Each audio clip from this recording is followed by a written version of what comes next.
ليست ودن كان وكتشو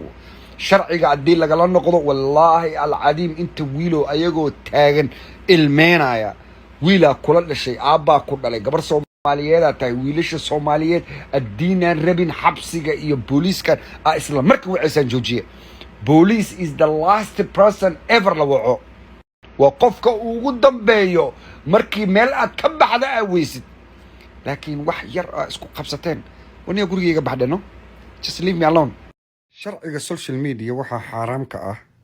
ina arrimaha dawladda ameeshan keentid one number 2 arrimaha isheesiga ama dhibaatada community-ga ina social media keentid labo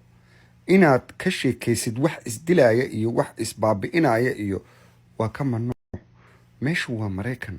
lama ogolo xasaasiyadda iyo dhibaatooyinka colaadaha ee ka jirto in Mareykan la imaado saddex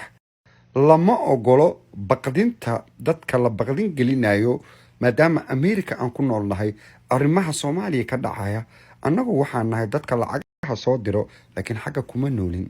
fadlan naga joojiya dhibaatooyinka aad noo soo gudbinaysaan afar naga dhaafa gocashadan maalin walba reer nacab iyo waa la iswada nacab yahay iyo waxaan aad ku jirtaan nolol annaga aan ku noolnahay ma ahan fadlan naga dhaafa dhibaatada badan niman badan